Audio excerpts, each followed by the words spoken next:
of Vedic culture is to know who you are, and then beyond who you are, the Supreme and your relationship and so forth. And so this is just speaking about responsible conduct, taking the value of being responsible.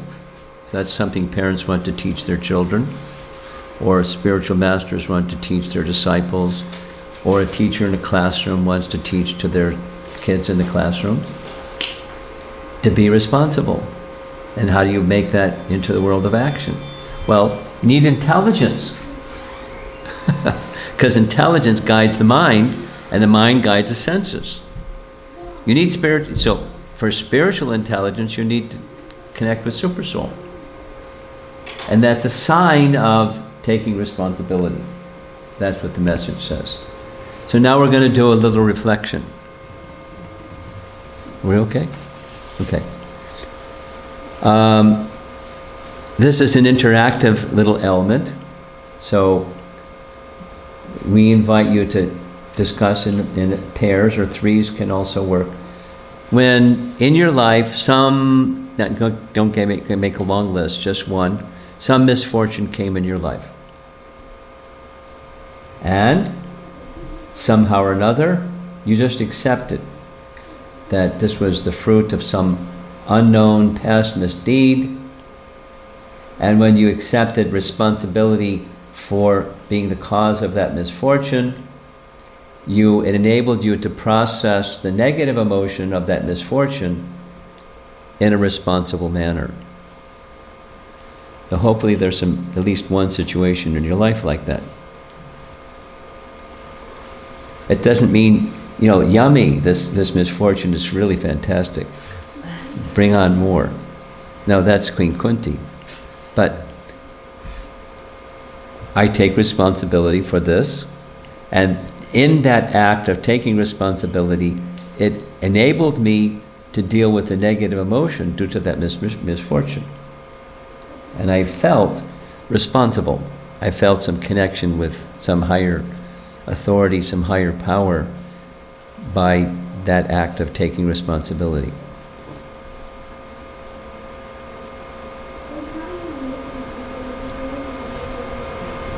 So when you're ready, you can turn to somebody near you, and 2 people or 3, if it works better for you because of everything. We'll take a few minutes, 3, 4, 5 minutes. This is taking information and bringing it inside. That's what this is.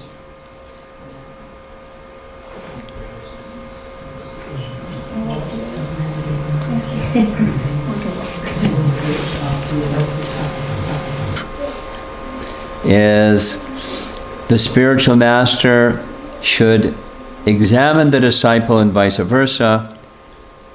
And so Narada is becoming the spiritual master of Dhruva. He wants to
say what Narada said. It's another topic. It's a theme topic that comes again and again and again and again in the Bhagavatam. Every man should act like this. When he meets a person more qualified than himself, he should be very pleased. When he meets someone less qualified than himself, he should be compassionate toward him. And when he meets someone equal to himself, he should make friendship with him. In this way, one is never affected by the threefold miseries of the material world. So, this is the description of a madhyama, middle stage of bhakti. Narada has understood that Dhruva, he's not said anything, he's going to say a whole bunch. It didn't go in. All this transcendental knowledge didn't go in. So now he's coming down a little bit into just the madhyama position, and this is standard teaching of the Bhagavatam of how a Vaishnava in this middle intermediate stage of bhakti should conduct themselves. Here's in material consciousness, one who is more qualified, they're envious. One who is less qualified, they deride, and equal, you push yourself forward. Proud. So, Dhruva is going to respond. And let's hear his responses. My dear Naradaji, for a person whose heart is disturbed by the material conditions of happiness and distress, whatever you have so kindly explained for attainment of peace of mind is certainly a very good instruction. But as far as I'm concerned, I am covered by ignorance, and this kind of philosophy does not touch my heart. So, what to do now? Vishwanath glosses the translation this way. This peacefulness of mind which you have shown by mercy for persons afflicted by happiness and distress is difficult for a person like me to understand. This mode of goodness, this is the verse from Bhagavad Gita, chapter 18, this peacefulness that you've described, it's a mode of goodness, peacefulness. So, for those who are not in the mode of goodness, why is it difficult to reach? Because we're straddling this very difficult situation of the modes of nature. Passion produces hankering about the future, and ignorance producing lamentation of the past. So the lower modes of nature make it difficult. And then with those lower modes of nature, then there's ideas and thoughts and desires and all kinds of things that are distracting your attention from the mode of goodness. And for those of us that are in this mode of ignorance thing, it's very difficult. So, Narada doesn't have any problem, Dhruva doesn't have any problem with Narada. He accepts him as an eminent instructor in the instructions. He just, this affliction with material distress and happiness, he wasn't beyond that struggle. No, so he appreciates the instruction and the instructor. He doesn't have a problem with either one. But it looks like too much of a reach. It's beyond, it's undoable for him. There's no envy in his heart. This is what to do. Some advice. When sometimes somebody says, do something that is beyond your reach. A possible response is what you see here. And then I am finding some difficulty applying this instruction in its fullness. And so we had this nice theme in one of our Gitanagari retreats, so say 20, 30 hours worth in 3 minutes. This is this bottom acceptance and progress. It's an important part in devotional life. Goal is up here, I accept it. I'm down here, I'm just being honest to myself and in my dealings with others. This is my present situation. And I just accept this is where my present situation is. And I want to progress. It's something like yoga. You can only stretch so far, and it's good to stretch a little bit, but not too much because you can hurt yourself, and just keep a little bit, and your body becomes more flexible, and that's how you can become better at yoga.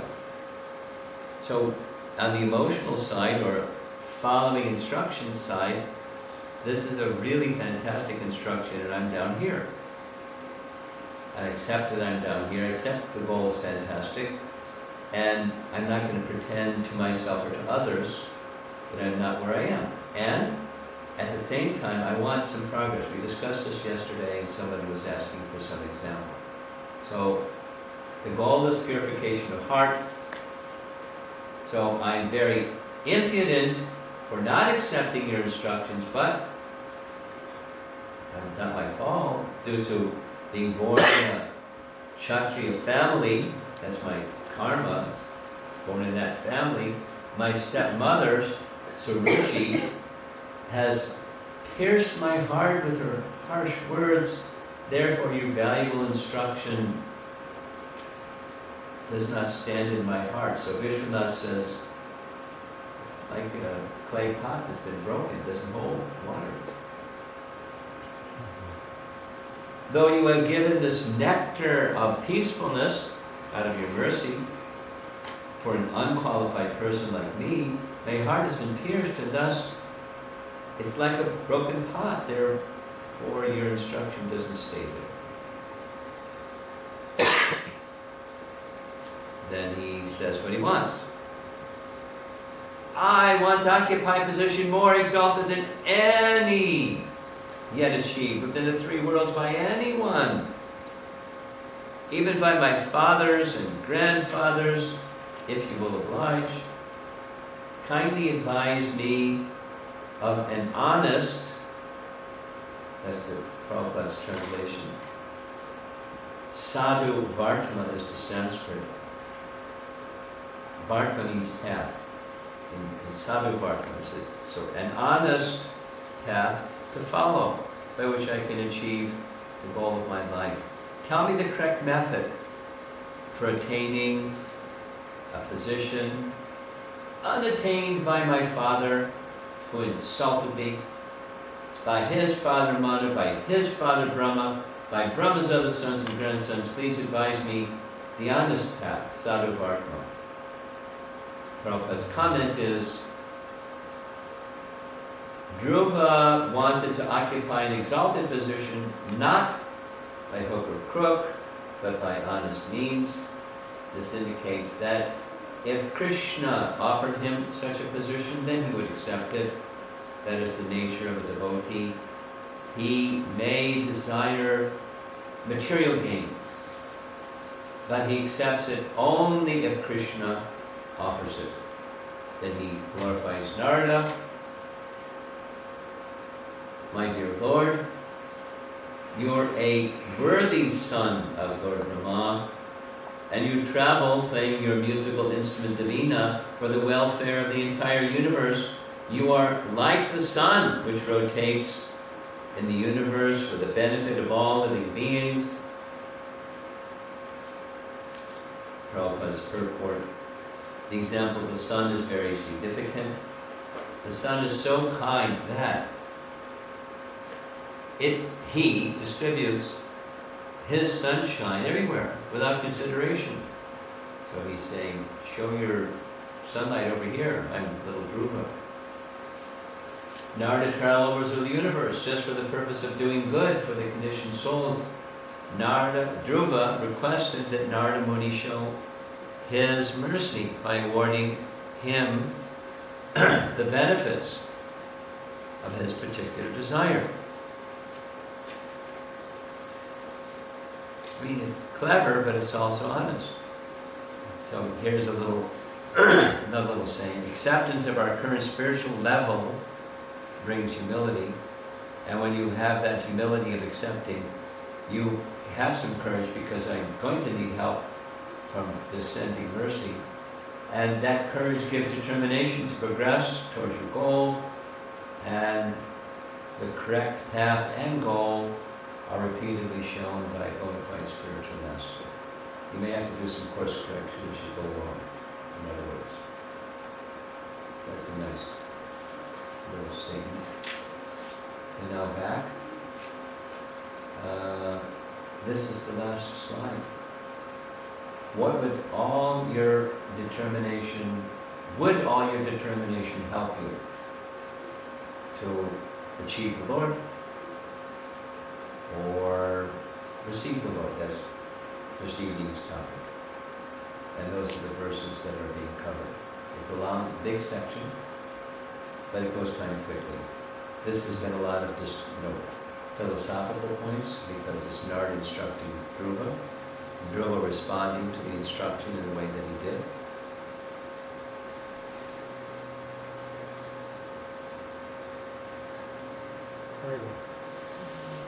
Ken F. Comments? Discussion? Complaints? Yes? Okay, so I have heard the term Krishna karma. So like when somebody takes shelter of Krishna, then Krishna starts intervening in your life and then things could be different. So is that something, so what happens when someone takes shelter of Krishna, or is that only applied to pure devotees? No, it's for you. Krishna, you appeal to Krishna, take charge of my life. Krishna will take charge of your life. There's gradations of that submission, but Krishna takes charge. The internal potency acts in the life of a devotee, and it can change your karma. Internal potency can change the material energy's influence upon you.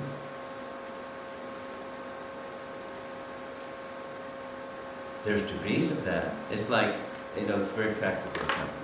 The sun shines, and there may be clouds in the sky. So depending upon the thickness of the clouds in the sky, there's more brightness or less brightness.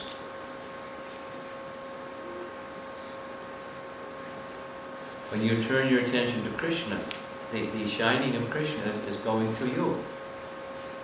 Just naturally so. From the center. The other way, from the middle to the out.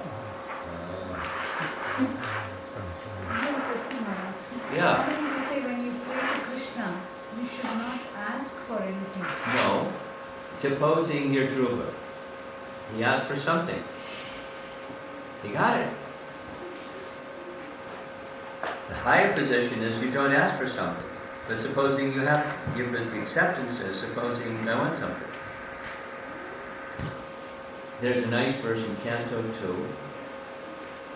Akama, Sarva Kamova, Moksha Kama. 3 options.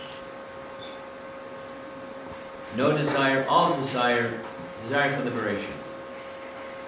Those are 3 positions. Tivrena Bhakti Yogena. Tivra Bhakti. Strong devotional service. Yajeta Purusham Param. You can achieve the Supreme Person. So, better, more pleasing to Krishna and more beneficial for you is it's akama, but supposing that's not where you are. Now you try to reduce, but you also have to be honest. This is my position. Whatever that is. And you try to progress from that position towards the akama position.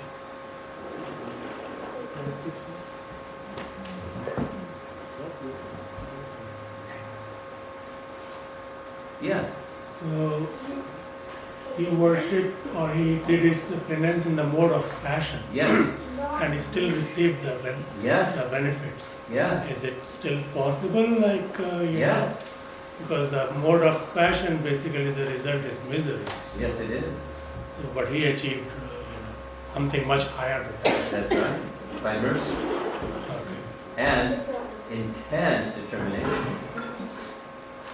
Not for the right reasons initially, but those motivations became eliminated because he was approaching the Supreme Pure.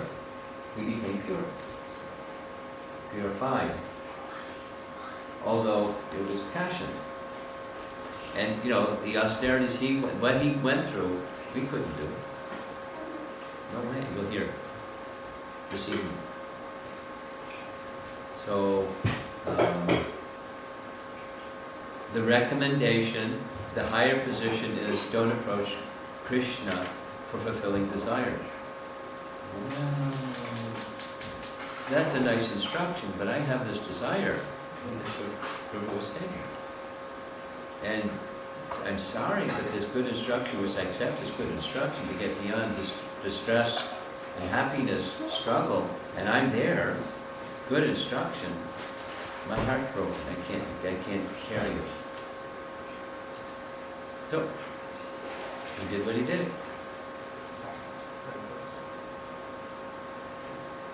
So, sadhana, therefore, we kind of with the determination, we did sadhana. Yeah. The purest form of sadhana. Yes. So that can again Yes. get the mercy of God. Yes. You've understood correctly. And each of us are, our spiritual trajectory is different. And even for any one of us, it sometimes goes up and down. So, that's the reality of the situation. Now what to do? We take the means of purification, whatever our position is. And that's the sadhana, and with determination. Here, Dhruva understood his needs. He knew himself Oh, very, yeah. very clearly. But many of us don't. Some of us are idealists. We try to aim for the highest, but then in the process we realize that we do not have the equipment at once to. Well, that's okay. So then you reach for the stars and you don't get the stars. So then I had an unrealistic expectation of myself. So let me recalibrate. Doesn't change what the goal is, just a more realistic picture of where I am. And what the steps that I need next to go in steps towards that goal. This is counseling jargon also. When someone's in this depression thing, it happens, and counselors say the same thing. So what applies to the material applies to the spiritual, in this case at least. The goal doesn't change. But what's the standard of what is happiness? I think I shared this the other day. At the University of Illinois in Chicago, the topic that I was asked to speak about was the happiness choice. That was the title of the class.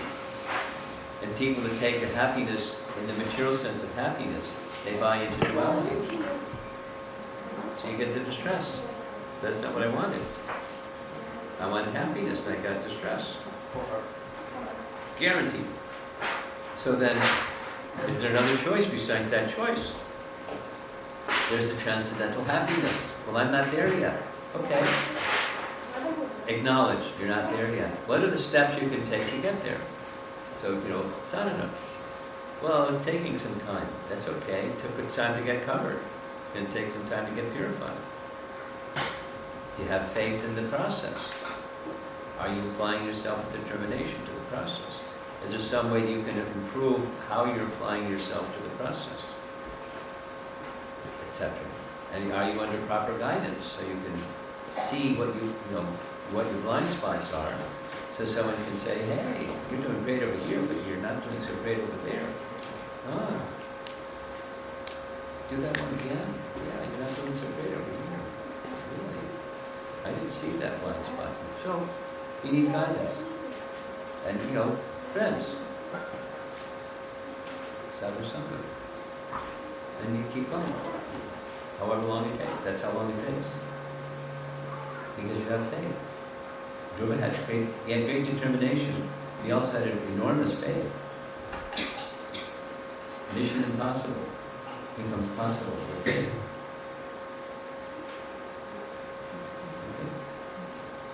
Okay. Yes. So eventually when the Lord does appear before him, does he not say that he doesn't want anything anymore? Yes, because his heart has become cleansed. That big time desire, it was gone. The cloud was gone. He didn't start from that position. I want the cloud to go away. We may start from that position. He didn't. But something, he has some really important something going for him. He had the mercy of his mother. He had the mercy of Narada.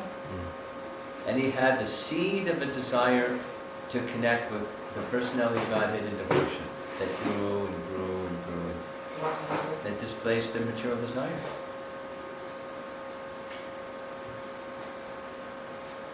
The light displaced the darkness. That's where he started from. He wasn't trying to get free from it, but he got free from it. By his effort and mercy, these two people. Anyone else? So along this path, What was this here?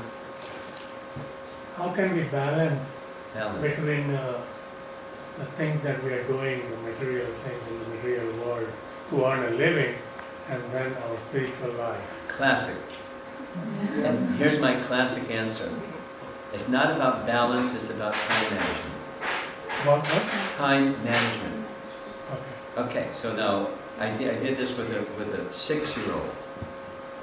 I said, okay, on the table here is a glass jar, and on the table is also a big rock, some smaller rocks, some stones, and some pebbles and sand. There's 5 things on the table, and they all fit in the jar. What goes in first? And he looked at his mom, he said, the big rock. Then it all fits in.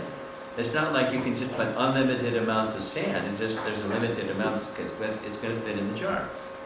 So it's time management, where we establish a priority, not balance. But there's some things that drive all other things. And there's some things, when that's missing, all of the things become chaos. So for the devotee, it's sadhana. It's the spiritual connection. It's that which is going to help me understand who I am. The bottom of the iceberg, the unchanging reality. And I align, so I'm going to commit this much time to that activity every day. And then there's some other things, career things and other things and other things that are really important to me. That's a need. At least I'm feeling it's a need. So I'm going to put some time over here. And then there's my family, and there's like brushing my teeth, and there's eating, and there's things that I need to do. So here's the pebbles and the big rock, and every day is the big rock. And the more I do the big rock thing first, I get clarity, I get intelligence, I get energy, I get strength, and then the career thing becomes different, experientially and even practically. And clarity of intelligence. And the opposite is true for devotees. It's not like how Arjuna says that you fall away from both spheres, Yeah. So it's not like material as well as Yeah. spiritual. So each of us are different, and for each of us, there's a certain number of rounds, or a certain amount of time I'm going to invest in japa. There's a certain amount of time I'm going to invest in reading, whether it's every day or per week or whatever it is. And then there's something that's part of that, my everyday life. Ideally is every day, every day. Every day, every day. And just keep doing the everyday thing that brings who I am, clarity, and then the other things align with that. Career and whatever else and whatever else. And what I am at a deeper level, not just a psychophysical thing. But that's going to change. over time. Even if we don't do sadhana, it's going to change over time. The body's going to change, and the value's going to change, the mind's going to change, the stuff's going to change. So align that stuff with what's really important to you, or to know who you are, if that's important to you. And according to Bhagavad Gita, that's where it starts. So we do those things that help us most, and that's Shravanam Kirtanam. And that's the big rock. Every day. Is it So- okay to do chanting while working? Well, that's distracted chanting. So maybe, that's a compromise. So that's maybe where somebody has to start.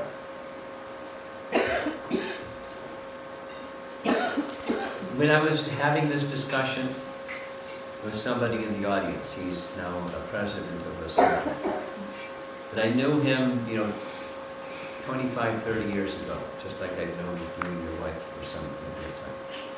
So he said, maybe you remember, maybe you don't remember, but my wife and I, before we had children, I was going to college, I had a job, and I was starting a business. And then I met devotees and I started doing sadhana. And I asked you, how am I supposed to fit this in the day? And he said to this audience, he said, you heard me out, and your response was, if I had all those things to do, I couldn't do my sadhana either.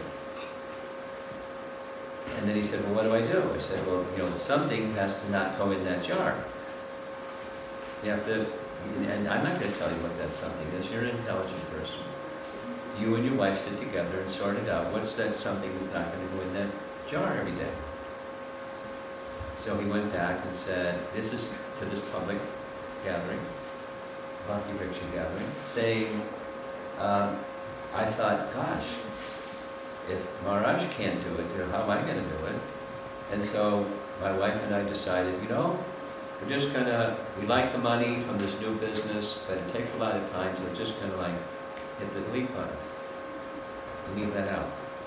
And we didn't have as much money in the beginning, but now I'm making more money than I was making if I just continued with the business. But I have sadhana, I have that big rock in the center. And I'm really glad I did that. I'm really glad you gave me the advice to put the big rock in the center, in first. So, it's practical. What it's going to look like as life unfolds, who can say? That's up to Krishna.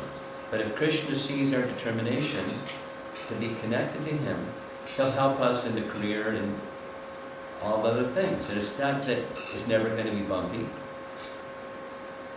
That's not a promise that Krishna makes, and it's not reality. But Krishna is with us always because we're with Krishna always. That's a certainty. That's one thing that's certain. It's not an unrealistic expectation. Krishna will never hurt you. It may be bumpy because there's purification or whatever else. So that's the balance question. For me, balance is the wrong term. It's time management. And you have to continue to recalibrate, the blocks of time as you move along. Maybe it's like, for kids, it's exam time, so the blocks move around a bit. And then they go back to plan A as soon as the exam time is over. Or it's in temple management and it's Krishna Janmashtami or Rath Yatra, it's like, shh. So you go to plan B, then you go immediately back to plan A. Or it's your career. And it's like, there's whatever it is. There's a production and everybody goes nuts in the workplace. And so you have to go to plan B, but you go right back to plan A. And if you can, stay with plan A. Or people that are in medical profession, they have to do residency and internship. I know people that continue with their 16 rounds even when they turn you upside down and hold you by the ankles and shake you. They maintain their 16 rounds because that's what's really important to them. And it's like unhuman what they do to residency people. But, so each person is a little different, so you may have to calibrate and modify as you go along. So yesterday, we discussed the first 24 verses of chapter 8. And the topic was titled React or Respond. Are you paying attention? Yes. Yes? It doesn't look like it. As soon as I figure out. Because this is for you. This is so you're up to speed with what we did yesterday. I'll wait till you're finished. Okay, we're finished.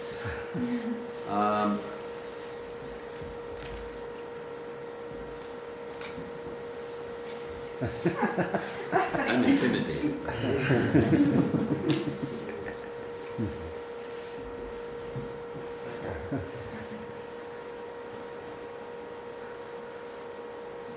That's a conventional term, it's not a Bhagavatam term, but it's a term that's used by people that do counseling. People that are, it's the fastest growing medical profession in America today is mental disorder. Depression and other terminologies, but things where people's minds are disturbed. Their negative emotions have them overwhelmed. So besides pharmaceuticals, it's counseling and all kinds of things to help people with, you know, the chart goes like this, and it's not stopping. So it's a topic that modern people have concern with. It's either themselves or someone close to them has one of those things. And so therefore this react is where the negative emotion spikes, and it can just be a matter of how you respond to the situation that you don't like, as our phrase was, life throws rocks at you and it hurts. And then you can react or you can respond. That's where the title comes from. So the Bhagavatam section we went over yesterday profiles those two. There's the stepmother of Dhruva. Her name is Suruchi, and she's carrying destructive forces within her. Destructive forces is a term from the early part of chapter 8. Pride and envy in particular, and other ones. And based upon those, you know, when somebody hurts, it's either they do hurtful things to themselves or to others, or both. It's, you know, the victim becomes the perpetrator kind of model. So she's got a problem, a destruction problem, and she vents it on her stepson. And then so we took a look at her pride and her envy and how it plays out in her reacting mode to something that disturbed her. And then we looked at the king, Uttanapada is his father, and we talked about why he was silent, neglecting his duty as a father, which he could easily have done, or his duty as a king to give protection to his citizens, what to speak of his son. And he didn't do anything. Now, we're going to hear at the beginning of this section how he feels about that afterwards. Very deep regret. We don't hear anything from the stepmother saying, I regret what I did and said. No regret. I mean, later, we have no indication that she says, gee, I'm sorry. Even that, what to speak of repairing the damage that she did. So it's just another profile of reacting, and the king remains silent, according to the explanation given in commentary, because of Hridaya Dorbalya, weakness of heart. He knew what was the right thing to do, and he didn't do it because his over-attachment to his dear queen, who spoke the harsh words. And he could have, should have, but didn't do anything because weakness of heart. Weakness of heart, Hridaya Dorbalya, is a phrase in chapter 2 Bhagavad Gita, where Krishna speaks to Arjuna, you know what you should do, you're not doing. How is this weakness of heart overcome you? The weakness of heart is when you know what to do and you don't do. And there's different degrees of it and so forth. And in his case, it was over-attachment to his good wife. And so he was blinded by helping her, but to speak of helping his son, he didn't do it. When we're overly attached, we become blind to anything. What's good for us, what's good for others, and we think we're right because we're overly attached. So then neglect of duty is another symptom of the reacting that he did, the king, Uttanapada. And then the third profile we looked at was his mother, Suniti. And she profiled responding. She felt negative emotions big time. There's multiple statements of what her emotional set was. But she didn't react. She didn't act impulsively on those emotions and do something, scream or she first her attention went to her motherly duty to her son. So she empathized, as mothers will do, with their children when they're feeling something, in this case feeling insulted or hurt. She then looked to solutions rather than reacting. She couldn't find a solution right away. So then she started speaking to her son on the higher principles that she lived her life by. She shared them with her son, and without listing through all of them. And we discussed her main concern was, this is, in empathy, this is a lesson we learned from Krishna Maharaj when he gave two 30-hour seminars in Gita Nagari the last two Memorial Day weekends on empathic communication. One of the things is understanding what your needs are and not relying on somebody else to fulfill your needs, and trying to understand another person's needs and seeing how you can help fulfill their needs without compromising your own needs. So as a mother, she was a super mom, and so she was looking to what her son's needs are. And he needs not just behavior, but character. Wisdom that carries proper conduct is character. So she shared. She didn't say, give up the idea of getting a kingdom. She just shared, don't hold, the Sanskrit phrase was amangalam, just like we have mangalarti. So there's amangalam, the opposite. Inauspicious, auspicious, inauspicious. So don't wish ill for others. She hurt you. You're feeling, I'm feeling, but don't get in this get back mentality towards her. So she's passing on higher principles. That's what parenting at least attempts to do. You can't give to a dependent. It's not just parenting, it's friendship. You can't be a good friend without helping in an appropriate way, knowing the person and yourself well and the dynamic of your relationship. How to help that person come to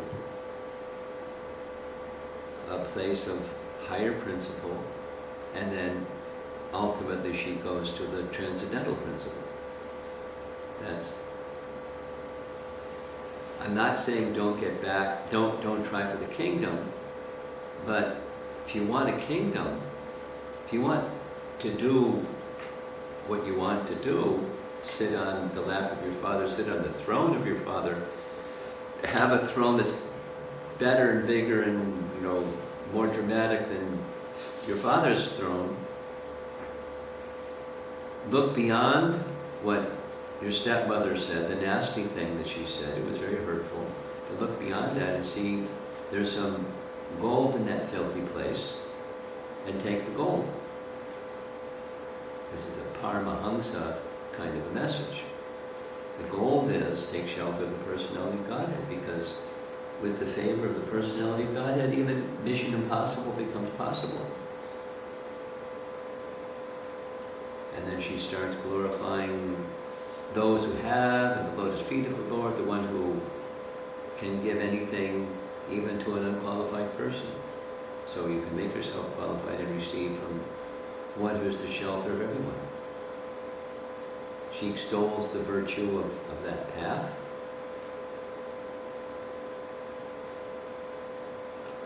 Dhruva, like Arjuna hearing Krishna's message, he considers. He trusts her because she's trustworthy. And he then receives two things from her. Because the give up, the get back mentality, it bounces, it doesn't go in. But take shelter of the personality of Godhead goes in. He wants to become a devotee.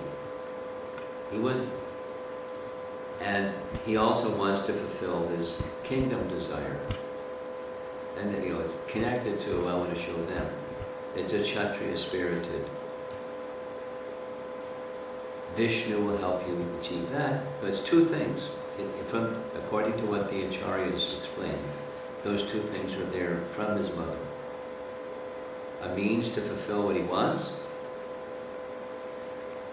and also he wants to become a devotee. He wants to become a qualified devotee. So that ended the section. That's a recap from yesterday. So now comes another section. I mean, these sections, it's not like the trumpet sounds, we're starting another section now. It's just very clear that that's completed and now we're moving on from going over this so many times. So we titled it Termination or Determination. And one of the questions I ask when I speak about this topic of Dhruva, in one word, when you think of Dhruva, what do you think of? And abundantly, the answer is determination. It has abundant determination. It's mixed.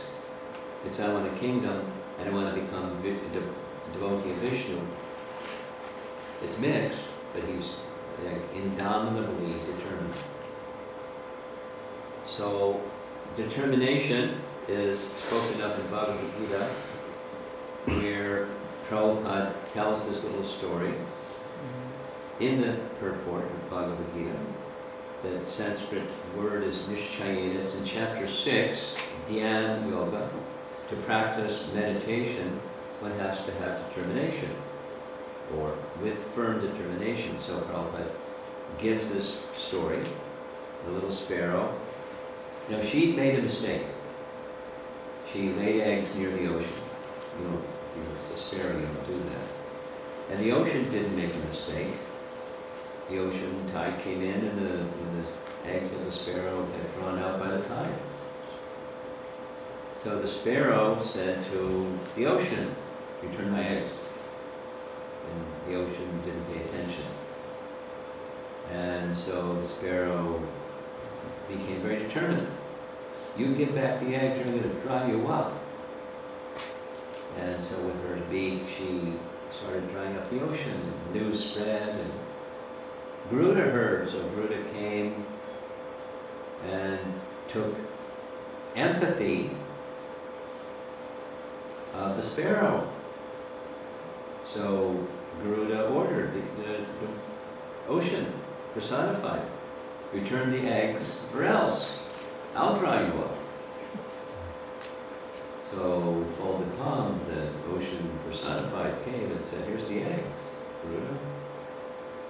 So it's not that the determination of the sparrow achieved what the sparrow wanted. It's receiving mercy from one more qualified, and then descending mercy coming, and then with that determination plus mercy, one can achieve the impossible, or something that otherwise we can't. But determination, the effort on our side in bhakti is required, an effort with determination, even if it may look like, gosh, become a pure devotee. I don't know. Is that possible? So, Dhruva is not trying to become a pure devotee, he's trying to get a kingdom. So, the next section opens with Narada overhearing the news. Doesn't give the details, somebody said. And Narada heard. And so, he, understanding what's going on, he was amazed. So he approached Dhruva and spoke as follows. So this virtuous, all virtuous hand, Agha, Gnena, Panina. Agha, we know what that means in sin. Gnena destroys or drives away sin. And Panina, so the hand touching Dhruva is very significant. All sinful activities, it's a benedictory gesture. In the 6th canto of Bhagavatam, Prabhupada speaks of this. Narada Muni, whose merciful glance never goes in vain. It's not the purport, actually, it's the verse. The relationship, the reference is the Shavalashvas. You know those fellows are? They're they're sons of Daksha. Daksha, part 2, not the same Daksha that insulted Lord Shiva, but after he died and he took birth again as the same name, Daksha, he had a good number of sons, and he instructed them to assist him in the Prajapati program, that was Daksha's program. And so they said, yes, sir. And they went off to this place called Narayana Saras. It's a place where the one sacred river flows into the ocean. And so it's a place where many sages go because it's auspicious, and Narada found out they had gone there. And he just glanced upon them, that's the context, and they benefited just from the glance of Narada, so what to speak of the touch of Narada. Prabhupada writes, any gesture of the spiritual master awakens the desire to connect with and serve Krishna.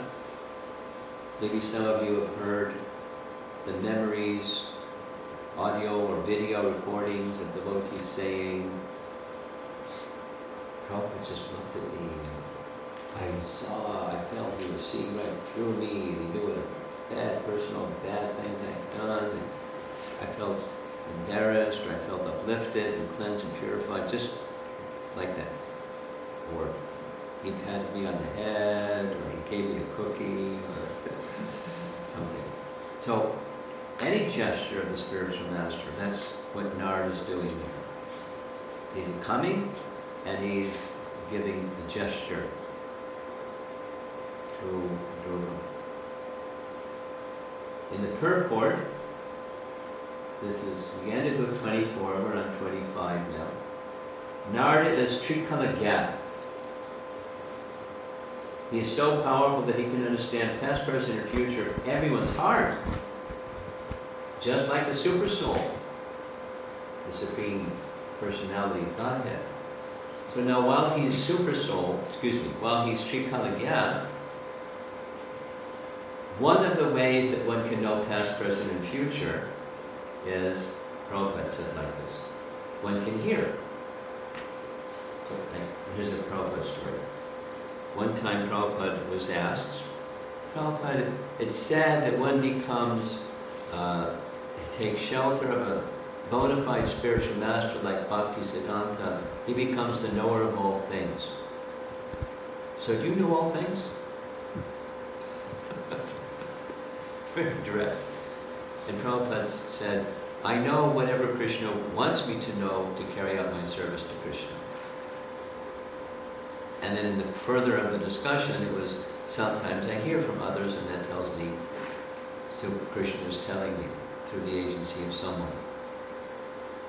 So there's the mystical, and there's what appears to be not mystical, but that's also mystical. That is, super soul in the heart of someone, from the previous text, someone he heard, and so he understood. And other Puranas said he heard that the son of King Uttanapad has gone to the forest.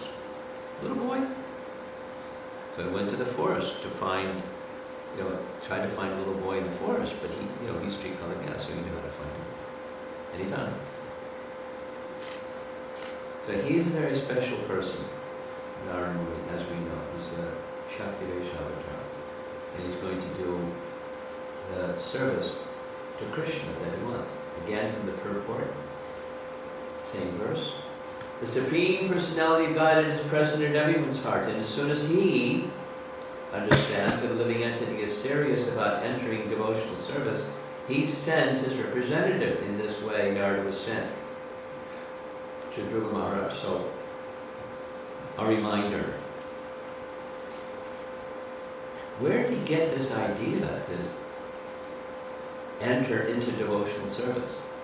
From his mother. No, his idea of entering into devotional service was, I want a kingdom.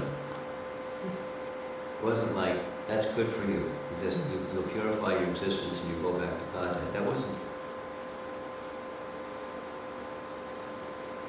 He was interested in getting a kingdom, and she said, you can get your kingdom if Vishnu helps you. So that's the prompt to Vishnu, send my representative, and the representative was sent.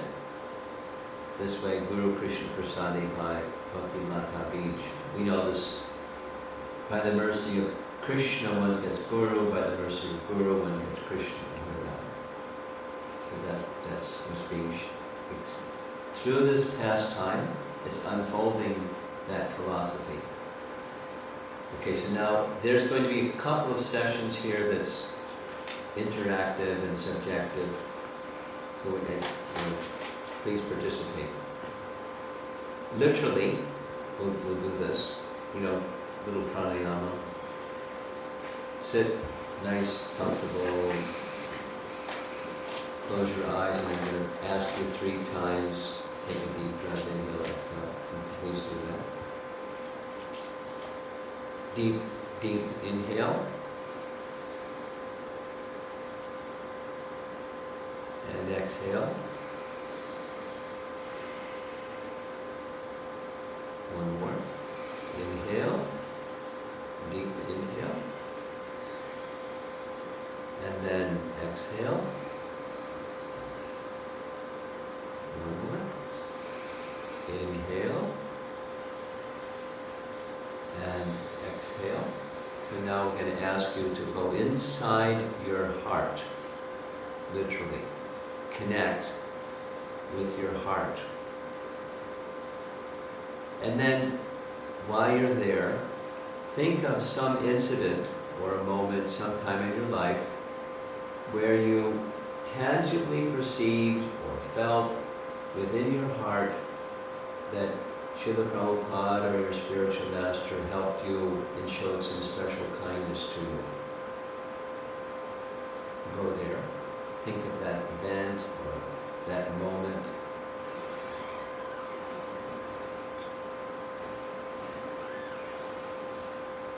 And when it's asked to write it down, but when those situations come in your life that it's hardship, and Prabhupada uses the term reversal, when you're facing obstacles, unexpected ones in particular, remember that connection and that special mercy, because it will help you stay connected with the bhakti process. So that's that one. Now we're going back to Narada Muni.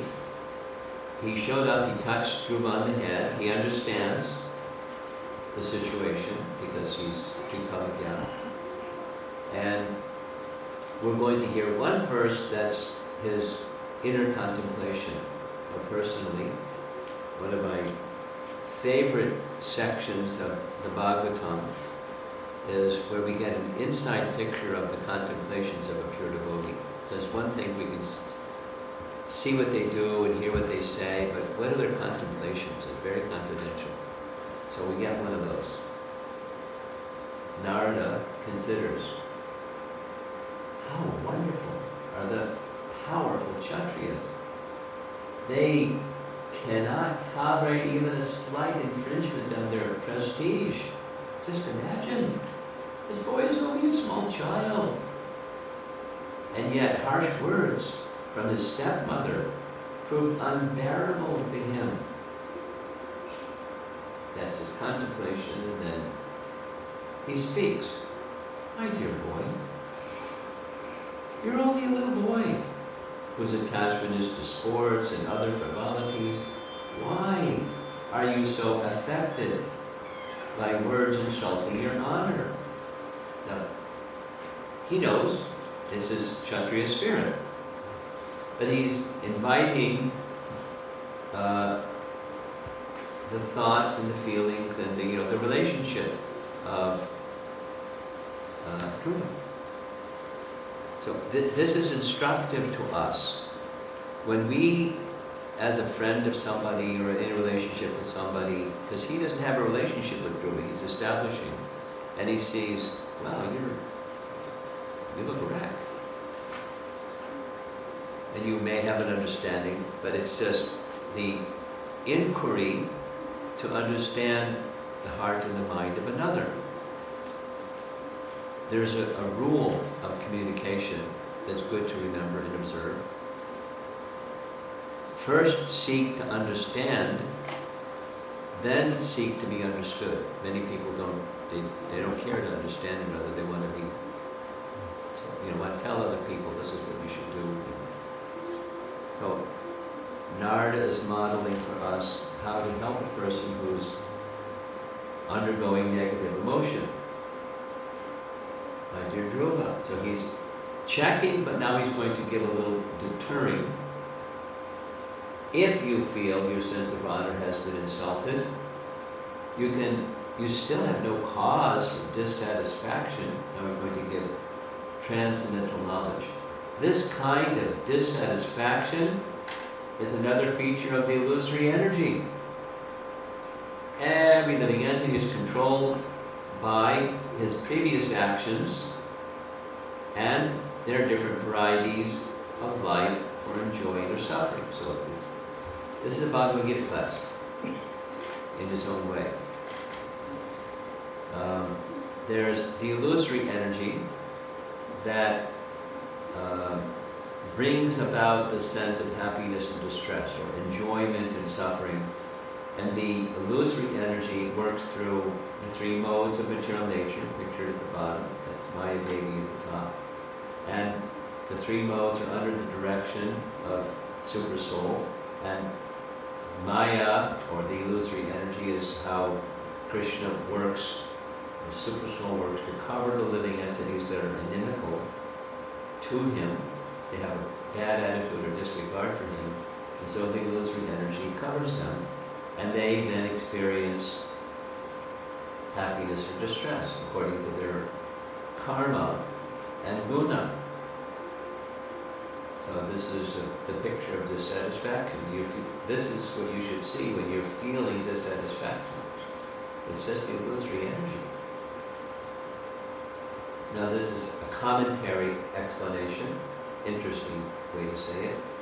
What comes at us in our life depends on our karma. How we respond, it's yesterday, how we respond to that is influenced by our guna. Different persons have different lust and anger, and the higher gunas take you to remembering Krishna. So we want the higher gunas as much as we can.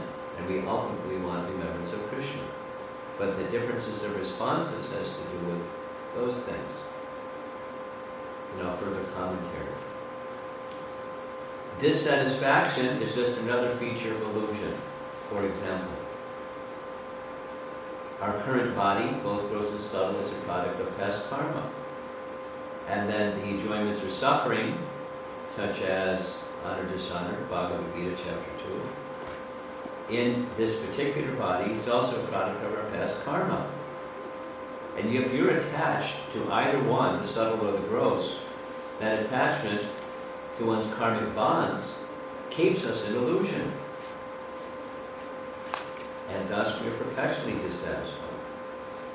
So, if you want, from last night, if you want happiness that's in the illusory energy, guaranteed you're going to get its counterpart also. With happiness comes distress, because that's the nature of the illusory energy.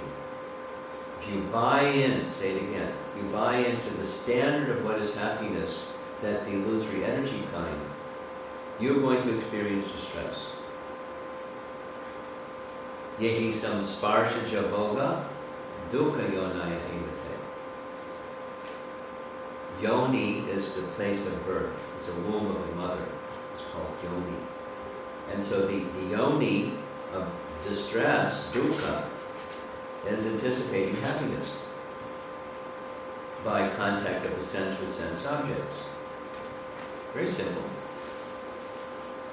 So if you go that path, guaranteed you'll be dissatisfied. Guaranteed you'll have misery instead of happiness. It's just the nature of that choice. So you don't have to choose that. You can choose that. By default, we choose that because we're conditioned. So transcendental knowledge is meant to take us out of conditioning. Now we can take that rope. Prabhupada gives this example. It's a nice example. Supposing somebody's in the bottom of a well and they're calling out, "Help! Help!" And somebody hears you at the top of the well and they lower a rope. Grab onto the rope. Wait a minute. Who are you? Where'd the rope come from? Oh, just grab hold of the rope. You don't even have to climb. I'll just pull you out. Come on. Well, how did I get here? And what's going on? I thought you called for help. So, the struggling will go on and on and on and on and on. Naivihi Shugunamai Mamamaya Duratyaya. Duratya, very difficult struggle. Endless. Endless, lifetime after lifetime. Perpetually dissatisfied. So Narada is giving instruction how to get out of that perpetually dissatisfied position of illusion. Little saying here, has being dissatisfied ever made you feel satisfied? It's self-perpetuating. It's the illusory energy. Now, this, maybe you recognize the photograph. This is Srila Prabhupada on a morning walk in Moscow. You recognize the photo? That's where it's from. And Shamsundar took the photo because he was with Prabhupada and he's walking along. Down at the other end is the red square. It's early in the morning, so it hasn't become all congested yet. But there's Prabhupada walking with his cane along the road that leads to the red square. And then the information on the front, I don't know who the next king is, but I've seen this here and there. Remove expectation from people and you'll remove the power, their power to hurt the feelings. Cool. So if I project your existence is to take care of my needs. And if you don't take care of my needs, I have that expectation from you. I feel this negative emotion. You didn't meet my needs. So you hurt me. Or at least that's how the mind works. They didn't hurt you. You invited them in to fulfill your expectations and your needs. But that's not they have their needs, and it may or may not match. So what do? How do you live your life? You live your life in service, and this is part of, we discussed it yesterday, just touching on the topic of empathic communication. Empathic communication says, the starting point is, you should know what your needs are, and you're responsible to fulfill your needs. Not someone else is responsible. Now, you have a relationship with people, and that's a relationship of service, and they have their needs, and you may very well want to know what their needs are, and do what you can to help one another meet needs.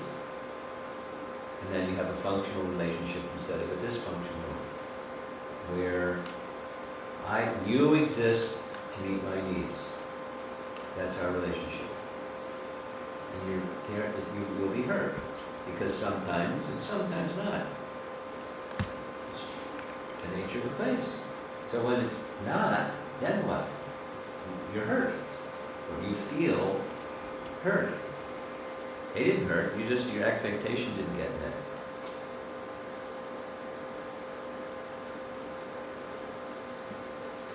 So what do you do instead?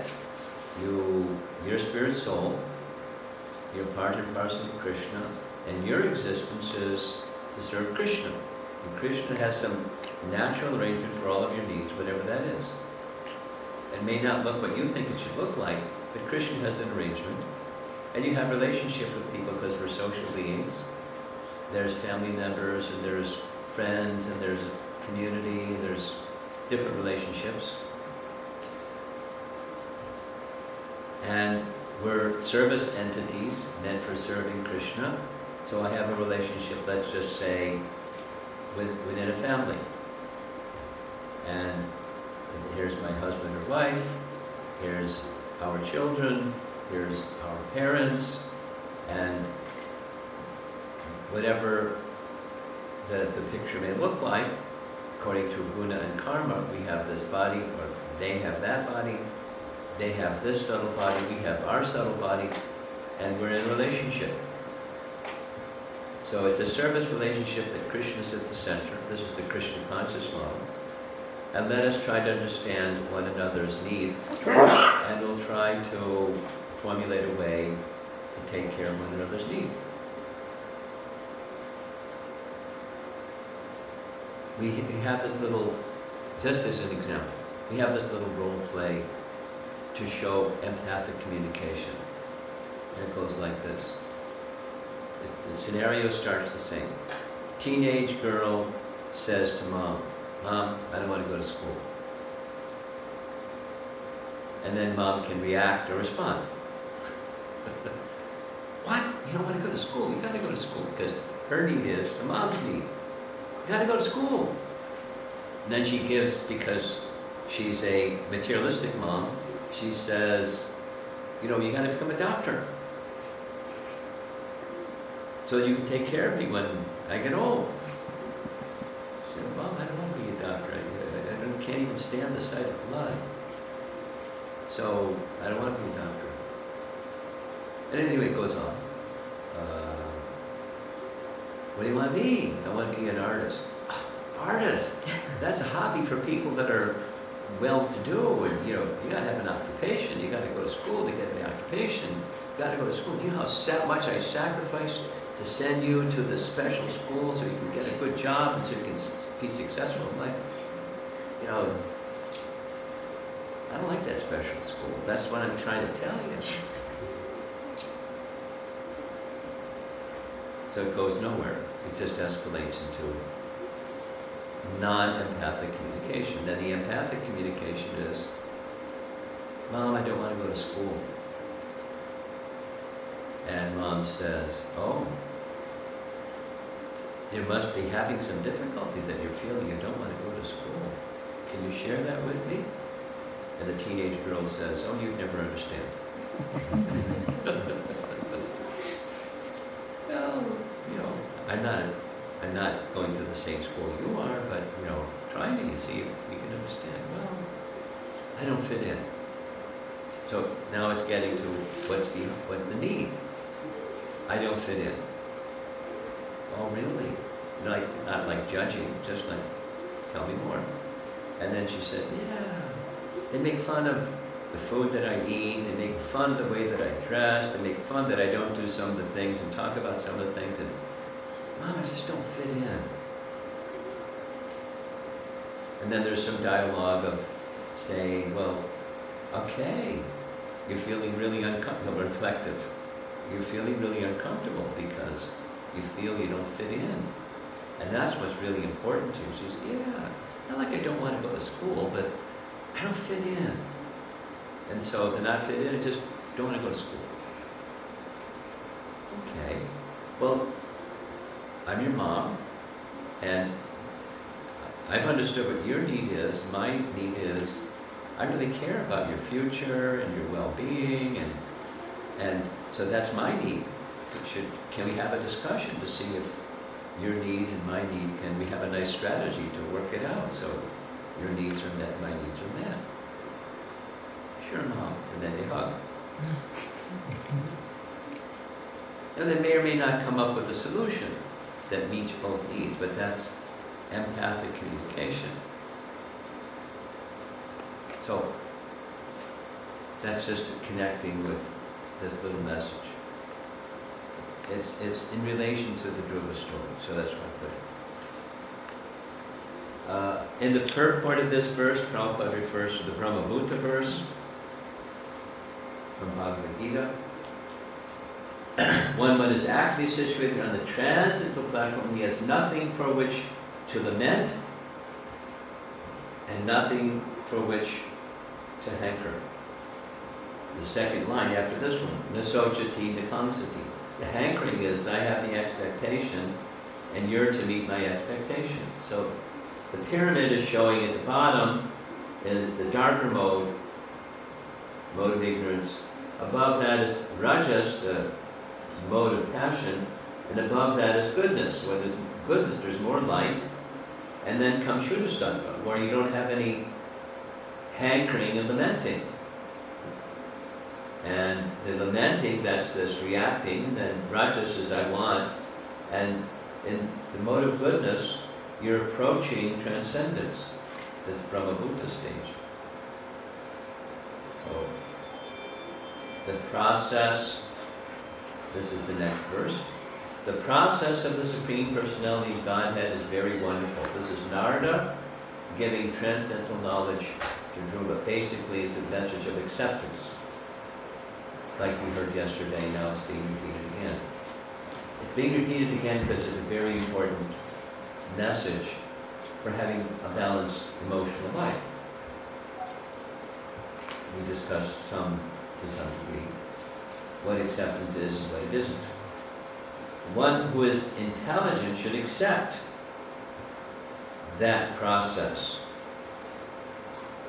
and be satisfied with whatever comes, favorable or unfavorable, by his supreme will. That is to say, don't depart from your relationship with Krishna when good, favorable and unfavorable circumstances come. Where it's coming from is back there. There's some karma, and then here comes the fruit of the good, here comes the fruit of the bad, and we're walking along the path of the life, and here comes good fortune or fortune. We're responsible for the sadasad-yoni janmasu, the good fortune or fortune, by our past deeds. Now, that you may not be able to change, but you can respond according to the situation, and whatever you do when you respond, stay connected to your relationship with the personality of Godhead. That's the intelligent position. He's training, instructing Dhruva with transcendental knowledge. Here's Vishwanath's explanation. One, by intelligence should be satisfied with whatever amount, this tavan matrena, of happiness and distress is attained by one's actions in previous lives, understanding that karma produces results under the direction of the Lord, Ishvara Vitim. Same as Bhagavad Gita's message, or as Prabhupada has often quoted, karma na daiva netrena, anyone who's heard his lectures knows that phrase. The situation today is supervised by some higher force, and those higher force supervisors are doing so under the directions of karma. So we're responsible for our karma, not somebody else. That's what he's teaching Dhruva. His mother said something quite similar. So, a commentary is that one sign of intelligence is taking responsibility. The cute little saying at the bottom. Taking responsibility results in responsible responses to life. Or at the bottom, transforming values into action.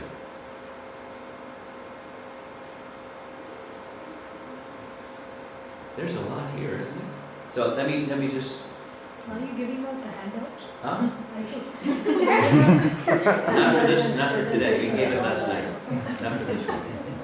If you like, I can create one. You don't have one right now. Yes, because it's a lot, we have a lot of substance there. It's just a nice story, but in the nice story, there's lots. So, this topic of values and action goes like this. Another way of saying, this is something that I've been teaching in colleges on the topic of Gita values. And one of the best ways to do that, early in the morning. And you get in the habit of early in the morning, and it doesn't matter what else is going on. It's early in the morning, before everything starts to become chaotic. You do it early in the morning. Not easy, but once it's a habit, and then it's got a quality experience. Everybody knows it's chants. You chant later in the day or at night, it's like crummy compared to early in the morning. So early in the morning it is. You make that a habit. It's just your habit. In the issues when you have recovered your 16 rounds, but when you are actually doing more than 16 rounds and during the day, it's like how am I going to accomplish that many more rounds, that we have. The minimum is covered in the morning, but then throughout the day, you Well, have we're all maybe different. you want to. We're all different, and some people do it differently. But it's just it's part of acceptance and progress. Anyone else? You have something? Mataji, you're smiling. They asked whatever questions I had, they asked. But I always used to wonder how come so much is always expressed about Dhruva Maharaj, but he actually wanted this big thing. But in our line of philosophy, we're earlier, right now, we're not supposed to ask Krishna, give me this or give me that. But so It's I- not then I exactly got that we're the not answers. supposed to ask. I'm echoing your statement. It's a higher position to not ask. It's like a child saying, "Mommy, can we have lunch?" And she's already got lunch ready because she's mommy. Doesn't have to ask for lunch, but it's okay to ask for lunch. And mommy says, "Sure, here's lunch." Or it's got really cold here in Phoenix. Do you have a jacket? Here's 3 of them. Which one do you like? So the anticipation of the one who's giving care to another is that's the happiness, is giving care to another. We don't have to ask Krishna for stuff. But it's not don't ask Krishna for stuff. If you're gonna ask for stuff, ask Krishna for stuff. Not any other. You got a big warehouse, lots of stuff in this warehouse. But better is 4 types of pious people render service unto me. And all four of them is I want, or I want, or I want. But one who wants knowledge comes to that position of, it's good to come empty-handed. And just say, is there some service for me?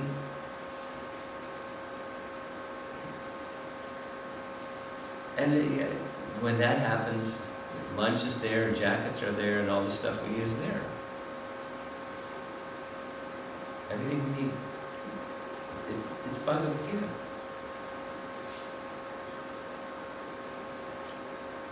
Mai chananya yogena bhaktir avyavicharani.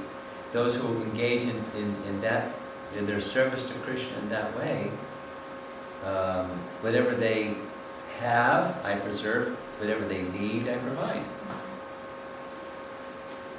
Natural. Natural. Supposing one doesn't have that confidence, then you ask. But you don't have to ask. The relationship is different if you don't have to ask, you just have confidence. It's